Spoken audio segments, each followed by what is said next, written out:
In today's show, Deni Avdija is still hooping at EuroBasket. Plus, we talk about the Blazers' unconventional approach to rebuilding. Welcome to Locked On Blazers. Let's get into it.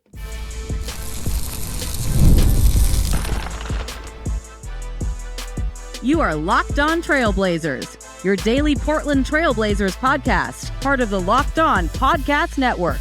Your team every day. What's up, world? It's your past first point guard and Trailblazers reporter, Mike Richmond. You're listening to another episode of Locked On Blazers, part of the Locked On Podcast Network, available wherever you get podcasts and also on YouTube. Thanks for making this show your first listen, coming at you 3 days a week for this week. And then we're back beginning next week, September 8th, and then till friggin' August of 2026, 5 days a week, wherever you get podcasts and also on YouTube. Tell your friends about the program. It's Locked On Blazers, your team every day. Let's get into today's show.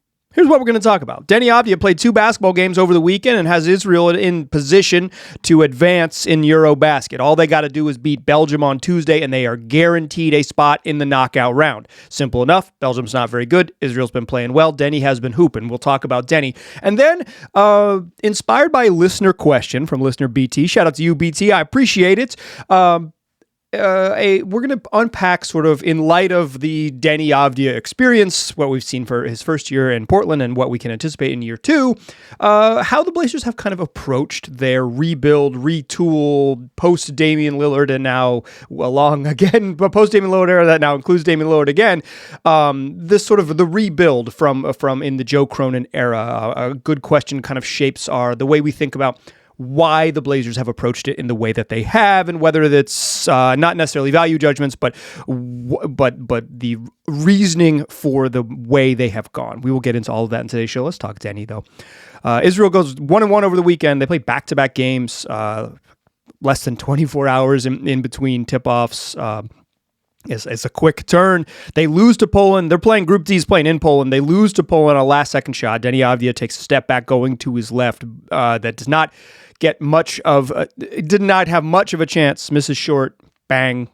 Poland wins by 2. Would have been a game winner at the buzzer. And then less than a day later, Israel bounces back and boat races France in the fourth quarter, ran away from them, and won easily to improve to 2-1 at EuroBasket and put themselves in position to advance to the knockout stage fairly easily. They were probably going to advance anyways because of the top 4 teams advance, but now they're win and you're in. You beat Belgium, you're in. That's it. They probably just have to win one of their final 2 games to get in, and they could even, if they get a little bit of help and Poland loses, win the group.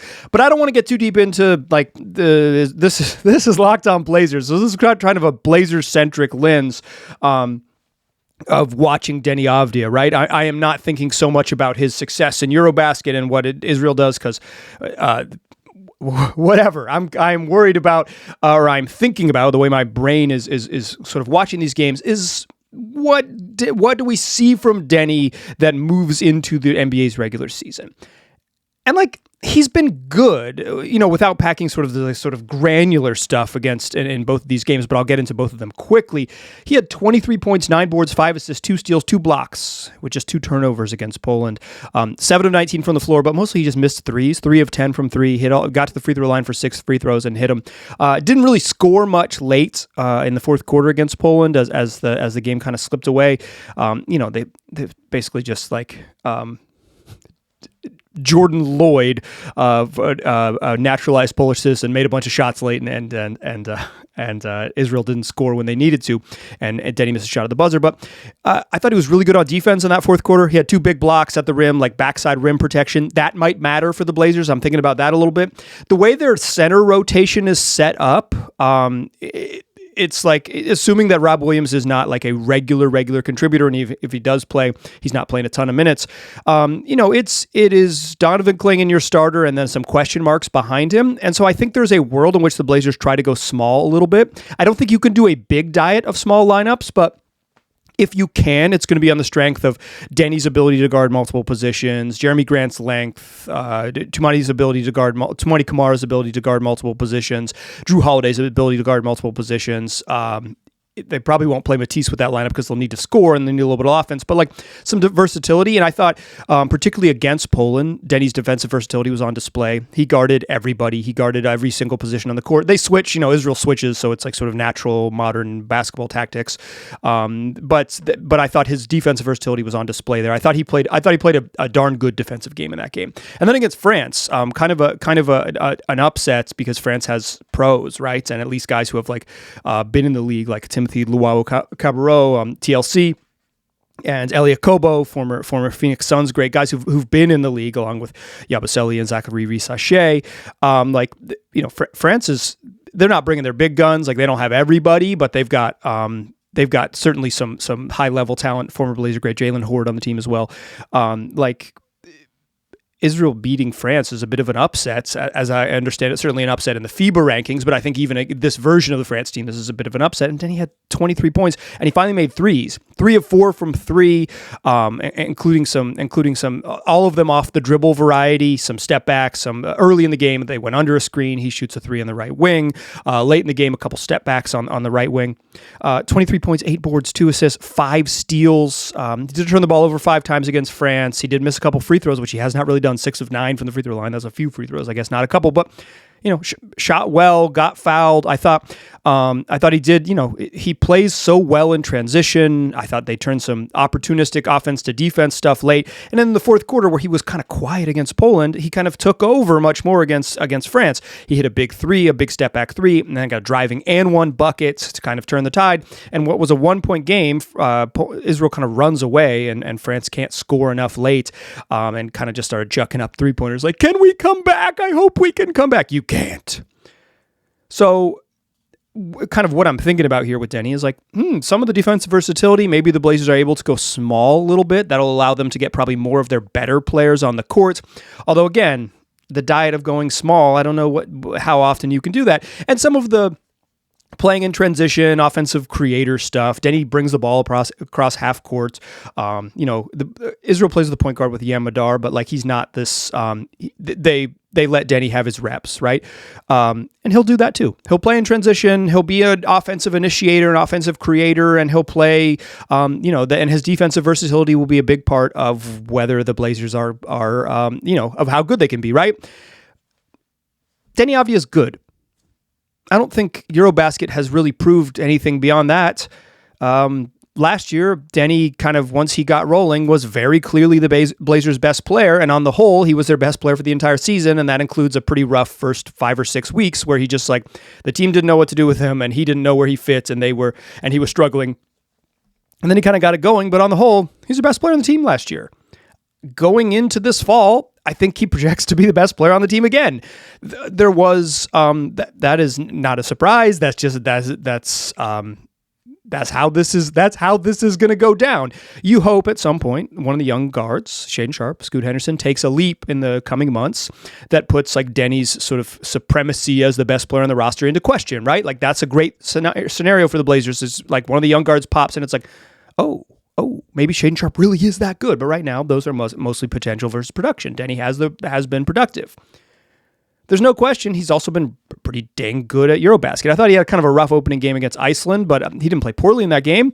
In fact, he had a really nice box score, 20 points and 9 boards. I just don't think he played particularly well. I thought his offense was not particularly good. I thought against France, that was one of his better games, albeit with some turnovers. That was probably his best game, albeit with some turnovers. And the question isn't whether Deni is talented or good. The question was, is he going to add like are we going to see some like new parts of his game? I don't think we've seen that. I think the way Deni plays for Israel is the way he'll play for the Blazers for the most part. Obviously, like a little bit of the context changes, but who is he? Against France, I should mention this. Early in the game, first quarter, strong left-hand drive, left-hand dunk, but as a late rotating French team, they didn't have real traditional size. They don't have like a big traditional center. No Sarr, no Wemby, no Gobert. Like so, Deni gets left, hard left-hand drive. He does not do this very often, but he hard left-hand drive, hard left-hand dunk because the defense was too late. What a move, right? So there's something new, but for the most part, like he plays well in transition. He has that like decelerating Euro step. He's a hard right-hand driver. He's really physical through contact. Even when he drives left, he prefers to finish sort of right with that inside hand finish and uses like shoulders and frame to get that shot off. With the Blazers at the end of last season, he shot more threes off the dribble because he's mostly an on-ball creator for them, or was doing a lot of on-ball creation for them. We've seen that with Israel as well. Like, yeah, it's just, I would say, like, you're not seeing like, oh, brand new Deni, but what you're seeing is a good basketball player. The question isn't whether he's a good basketball player. We already knew that. The question is whether he can, for at least in the lens of the Portland Trailblazers, so the focus of this particular podcast, is whether he can take a significant leap. Because we already knew Deni was good. And if he's good, that's good. That's going to be helpful for the Blazers. But like their ultimate fate, probably not like entirely, but in some way will be determined over whether someone on the team, and if your best player is that someone, that would be helpful, takes a significant leap from, hey, Deni is one of the, 40 to 60 best players in the league, right? Somewhere in that range. What if he were one of the 25 best players in the league? Like that type of leap. Or what if he's like a pretty surefire all-star in the West? Boy, that is hard to do. That is a really high level to clear. You make the all-star team in the West, you're one of the 15 best players in the league this year, probably. Certainly one of the 18 best players in the league. There's only 12 spots. Like it is. The balance of power is really unfair right now, and plus add in some injuries to some key guys. It is like, yeah, like the question isn't whether Deni is talented. The question is whether Deni is capable of leveling up even further. He's improved pretty much every year of his career. Last year with Portland was his best season. I expect he'll be, somewhere around that level of productivity, depending on kind of how you want to slice it. He was really good at the end of the year. If he's that level for the entire season, that's a big leap, and we might be talking about him as an all-star. If he's slightly less than that, because it's hard to maintain that level of shooting over the course of a season for someone who's maybe hasn't shown that like level of shooting for like long stretches in the league, then yeah, if he's like a little bit below what his productivity was at the very end of the season, then we will, then he'll be merely a very good, useful, high-level starting forward in the league, right?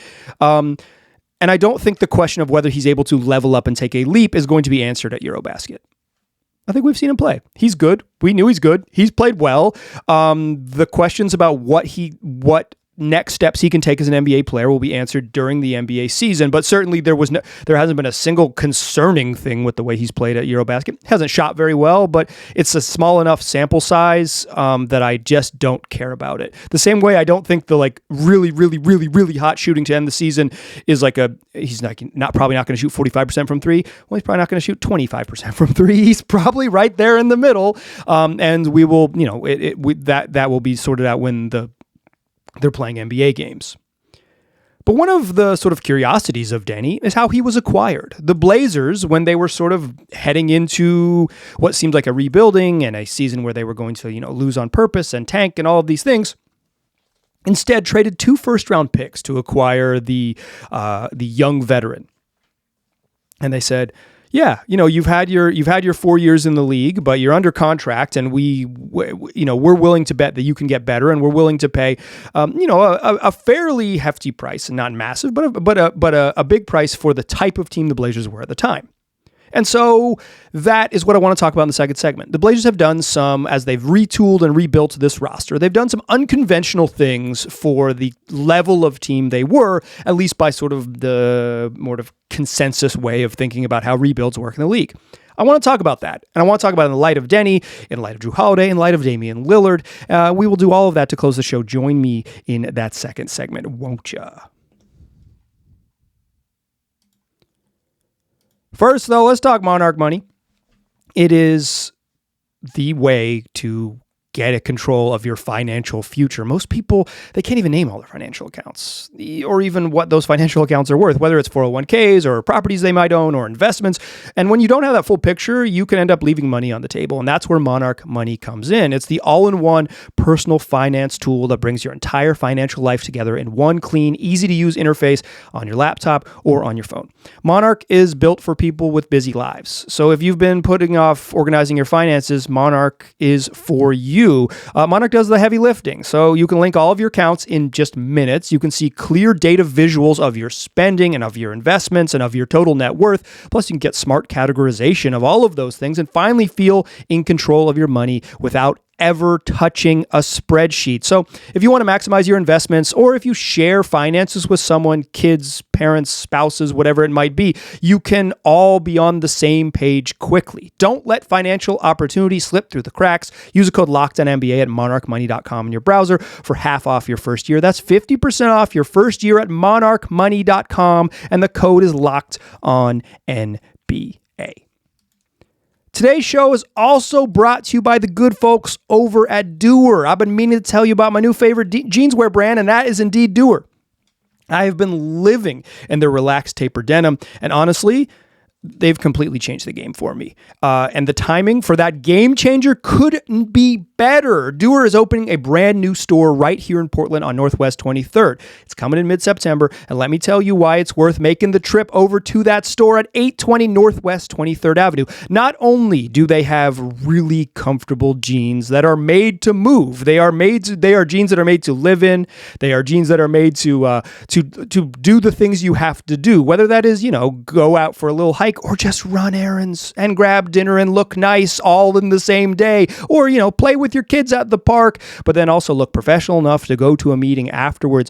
I'm also rocking, if you're watching on the YouTube right now, one of their no sweat moleskin button-down shirts. Is comfy. And listen, unfortunately, fall is coming. It's about to get colder. It's about to get wetter. And why not have some functional clothing that looks really good? Doer combines classic jeanswear style with comfort and performance of athletic wear without sacrificing style.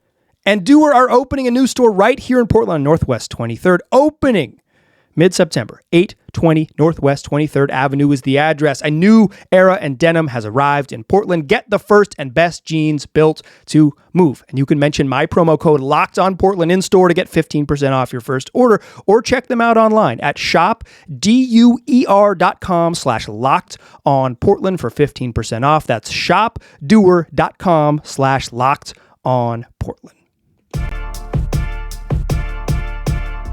All right. So I want to talk about the Blazers sort of in light of, Deni Avdija looks like a good basketball player, right? And he's going to show up in Portland in the fall. He's going to be a good basketball player. He's going to help them do whatever they do next. Whatever's next is going to involve Deni.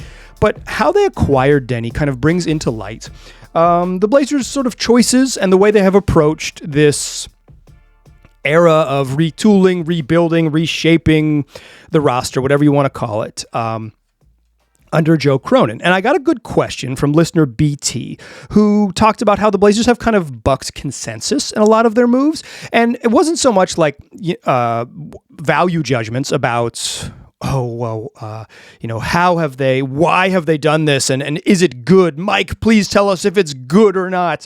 It was more like, we can watch the team's actions. The question is, and I quote here, we get data from actions, but we do not know what went into the thought process behind those actions. I love this. I much prefer the sort of the why as opposed to the qualitative judgments of things. I think the unpacking, the sort of the decisions and why you would go into the decisions is sort of a way I can be more valuable to you. But also it allows you to, if you like something and I don't, we don't need to argue about it, but I think it's better that we can both sort of meet in the middle and unpack how we got to those places. So let's start with Deni, because I think Deni is a good lens to look through this. And BT says, here's some considerations for why the Blazers' decision-making under Joe Cronin during this rebuild might go against maybe the consensus of, not the league necessarily, but probably like the media commentariat, folks like me who talk into a microphone, and other people around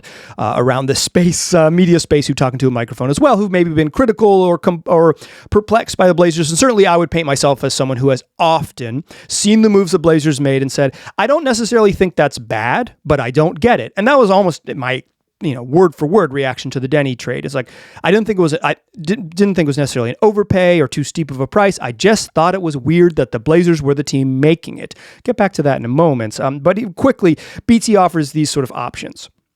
The actual team goals don't align with the common outside perception. The talent/contract evaluations don't align with the common consensus. The Blazers' risk tolerance or perception of risk doesn't align with the common consensus. Or they've got an unconventional strategy. Or the final one, poor execution or understanding of strategy.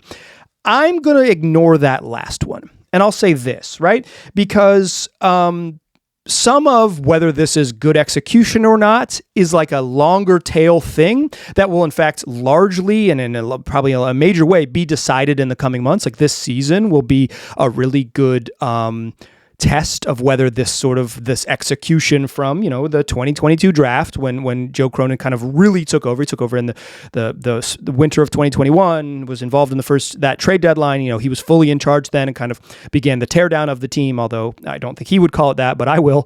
And then like moved on from there in 2022 and taking Shaedon Sharpe and moving forward, right? So let's rewind to last summer for the Deni trade. They trade 2 first-round picks and Malcolm Brogdon to make the money work, but clearly Brogdon doesn't have any trade value. It was the picks, right? They traded 2 first-round picks, like a late lottery pick that became Bub Carrington, but I don't think it's important that it becomes Bub Carrington for our purposes. A late lottery pick could have been Kel'el Ware or whatever. The whom is the choice of the Wizards. The what is the choice of the Blazers. The what was the choice, a late lottery pick and a 2029 pick that's going to be the middle of Portland, Milwaukee, and Boston selections. Pretty far out to figure out who's going to be good then, but there's a chance that Milwaukee is in a totally different era. You hope the Blazers are in an era where they're good, and it's really hard from where I sit right now to know what the heck Boston will be doing. It looked like they were probably going to be good for the end of the end of the 2020s, but now I would say their situation is a little bit more perilous. So we shall see. But the question here is like, why would you trade if you're a bad team? A team is in rebuilding mode. Why would you send out 2 first-round picks to acquire a good player? Well, the obvious reason, and I think this is what the Blazers would say, and I think this is what they have shown us, is they value not only players, but players under team control. And I would say that this is maybe falls under 2 categories. Unconventional strategy, where most teams would say, okay, we got to acquire as many assets to get as many, to use a Nate Duncan term, bites at the apple. Or they would even if we are going to make trades, we're not going to be the team that's giving out multiple picks, right? We're not going to team that sends out first to get a player. But so like the Blazers have that's sort of unconventional strategy, but they have valued players under team control. Look at who they have acquired in trades under Joe Cronin. It is not players on big expiring contracts. It is not players that basically just like are on the team for a brief period and then walk and then allow you to have cap space. The Blazers basically have never made a decision to be a team that operates with cap space. Even their moves this summer have pretty much negated the opportunity for them to be a major cap space player next year because of the acquisitions they've made with Jrue Holiday and Damian Lillard. They have never operated that way. That is not something they want to do. That is maybe an unconventional strategy, relative to maybe the common media perception of how teams should operate here. The Deni trade in and of itself looks good, right? But the reason that it is unconventional is because typically teams don't do that. But Deni Avdija under contract for 4 more seasons, or for at the time 4 more seasons on a very cheap team-friendly deal. Even DeAndre Ayton, when they acquired him, under contract for multiple years. Tumani Kamara under contract for multiple years on the low. Malcolm Brogdon under contract, not expiring, but under contract for multiple seasons. Rob Williams under contract for multiple seasons. The players, they have Jrue Holiday, who they traded for this summer, we'll talk about in the third segment. Consistently, who they have acquired in trades are players that are under team control, either allowing them to grow with the plan or be tradable down the line. Now we have seen DeAndre Ayton very precisely not be tradable. We've seen Malcolm Brogdon not have particular trade value. Rob Williams not particular trade value. But that is a qualitative judgment. I would say if we're talking on the approach, the why here, it's because they have valued having that team control, valued having a little bit longer tail so they aren't forced into making decisions, so they aren't forced into saying everyone knows this is a rental and have sort of end up over the barrel with guys, right? That is, you could argue that that is either risk tolerance that is low because they don't want to have a single few months, or a relatively high risk tolerance because they're willing to take on players with long-term tail, long-term money, or longer-term money, multi-year money that kind of can cloud the future because you do have Jrue Holiday under contract for 3 seasons and a big goal contract for DeAndre Ayton for multiple seasons, et cetera, et cetera. I think you can think about that in a couple different ways. So the Deni Avdija one is probably unconventional strategy. But then I would say the trades this summer, the moves this summer are probably the other one I want to highlight here, which is that the team goals probably don't necessarily align with the perception from the outside. Let's talk about that in the third segment. Join me there, won't ya? First, though, let's talk FanDuel. guess what? It's here. The NFL season is upon us. At least it's getting here. It'll be here this weekend, and FanDuel is making sure you're ready for kickoff with a can't-miss offer. Right now, new customers can bet just $5, and if your bet wins, you'll get $300 in bonus bets to use across the app. So whether you want to get in on, elaborate parlays or same-game parlays where you're betting multiple statistical outcomes from a single game, whether you want to just bet money lines or point spreads, or whether you want to live bet games after they start, you can do it all on FanDuel. And right now, you're getting a deal. So if you're ready to play, download the FanDuel app or visit FanDuel.com to get started. That's FanDuel.com to place your first $5 bet. Still a pass first point guard. I'm still Mike Richmond. You're still listening to Locked On Blazers. Still chatting here about the Blazers' sort of unconventional rebuild strategy. There's a question from listener BT. If you want to ask me a question, lockedonblazerspod@gmail.com. Sometimes I do a straight up mailbag. Sometimes I just use the questions for a larger show. This was a really good question that kind of gets at the way my brain thinks. I want to talk about the moves the Blazers made this summer. So last summer, they traded 2 first-round picks for Deni Avdija, an unconventional for a team that is rebuilding to send out 2 firsts to acquire a player, an unconventional trade. Pretty effective one though, right? Deni Avdija is good. When you trade for your best player, it feels like it feels like a good move in the immediate, and it could feel like a good move in the long term. Maybe the sort of ancillary moves around Deni don't provide its like extra value because the roster's still pretty expensive, so you're not taking advantage of how cheap Deni's contract is, et cetera, et cetera. But like the move in of itself, albeit unconventional towards sort of conventional wisdom with bad teams should be trading for draft picks and be bad forever, and hoard these draft picks because they're either tradable for when you finally are kind of good and have a star, or because you get a million chances at cost-controlled assets and the draft is the best way to find stars, et cetera, et cetera.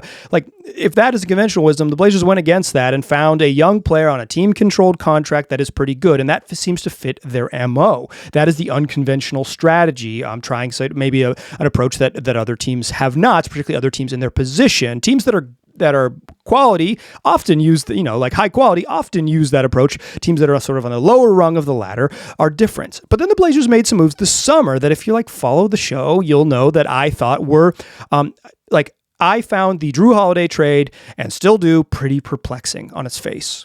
Not because I don't think Jrue Holiday is good. In fact, I said here right on the program, and I'll say it now, Jrue Holiday is probably the best single player the Blazers could have traded Anthony Simons for.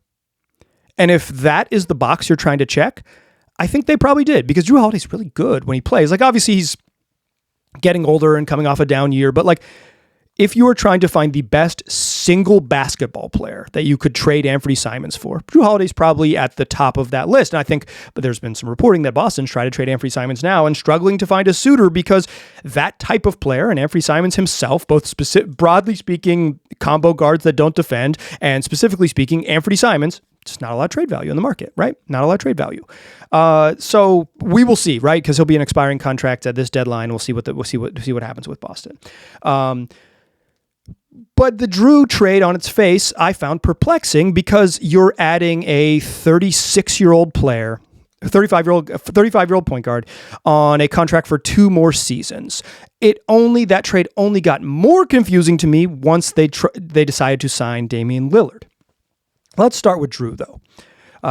Why I found it perplexing is because the best years of Jrue are probably this season and next season, and then he'll be 37 years old, making $37 million, and there's chances that he's a really productive player at 37 and should be paid, starter money seems relatively unlikely, and that the Blazers, their sort of graph suggests that year is when they should hope to be roughly pretty darn competitive, right? 2 seasons from now, you're hoping that this thing grows into a place where you feel good about who you are.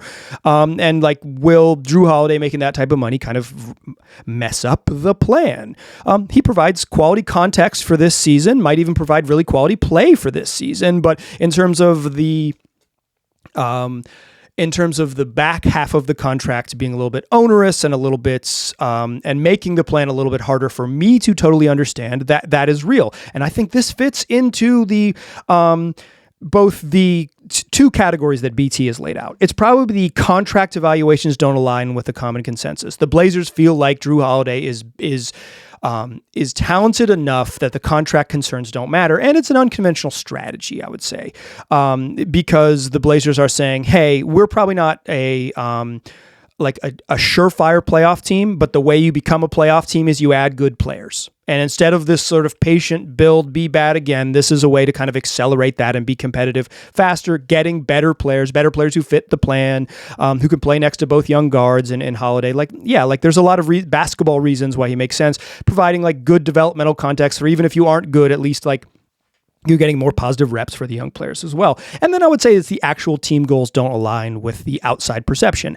I think if you were to go outside of Portland, a lot of teams would be like, why aren't the Blazers like spending another year in the mud? Or why are they chasing being a play-in team? Or why? Like, I think locally people are ready for them to win. Certainly I would prefer them to be good because it's easier to podcast about them. But like, my preferences are not always my basketball strategies. Those things don't always align in my brain. So I think that's a couple things where it's just like the Blazers are doing it a little bit different. Is it poor execution or understanding? We'll see, right? Like my opinion is my opinion, but if Drew Holiday makes it all work this year, the way that Deni Avdija made it work a lot of last year, it feels different. The long, like the 3, 4, 5 year timeline will probably tell a better story than the immediate, but I think we'll have a much better sense at the end of this season where like starting in 2022 to getting to the spring of 2026, where this team has gone, I guess starting in like the spring of 2021 into the spring of 2026, the five-year run of Cronin, kind of where this thing has gone. And the Damian Lillard thing, I've unpacked this a bunch, so I'll do this quickly here. It's like, I'm less critical of that because there is like he's Damian Lillard franchise icon. It's just like a different calculation. Now, making that move in conjunction with the Drew Holiday move is weirder than doing it on its own, because if you had one kind of older point guard that was seeming to take minutes away from your two young guards that are if any part of this team has like a foundation of dudes under 23, those are them. Obviously, Deni and Tumani are good young players, but your sort of like earliest draft picks that the team has made now seem to have that the GM has made, the front office has made, are now seemingly like at least blocked or crowded. I think crowded is probably the right word, by veterans that you've brought in and are getting paid and probably have role expectations and minutes expectations. Obviously, this thing can all come out in the wash and it'll sort itself out to some extent, but it sort of makes the decision's a little bit weirder in and of itself. To me, that is probably the Dame thing is just like a different bucket. It's a different bucket because it's not, he's Damian Lillard. It's different. We'll see kind of what Dame is like when he's back playing next fall as a 36-year-old coming off of an Achilles injury. If he's really good, it'll feel like this will feel like Damian Lillard for only $13 million. What a steal. Amazing. If, some median outcomes happen where he's like not quite himself, or he's like just a 36-year-old trying to play in the NBA and Father Time, Mother Nature remain undefeated, like it'll feel a little bit different, but it's Dame, right? It's Dame. It's a different thing. There's more emotional, there is more personal, there is more like political stuff behind that deal than the other stuff. So where I land on with this and BT's question is that, like, I would say in general, the why seems to be that the Blazers value players under contract more than they value picks. And now they've traded for picks. When they traded for Damian Lillard initially in the Damian Lillard trade to Milwaukee, and then the back half of that trade to Boston, they got draft picks. This at the draft, they made the deal. Who knows what Young Hunson will end up being, but the deal that let them get back in the draft, move back in the draft to select Hunson, it's a darn good trade in and of itself. Just because you get an unprotected pick in 2028 from the Magic, who knows how good the Magic will be? Maybe they'll be awesome because they've got a good young core. Maybe they'll stink, right? But the trade in and of itself, let's trade back 5 spots and get an unprotected pick. That's money. So it's not like Cronin has never, ever traded for draft picks. It's just he has mostly in trades valued players under contract over just the sort of hoarding acquisition of draft picks and of being a landing spot for bad money expiring contracts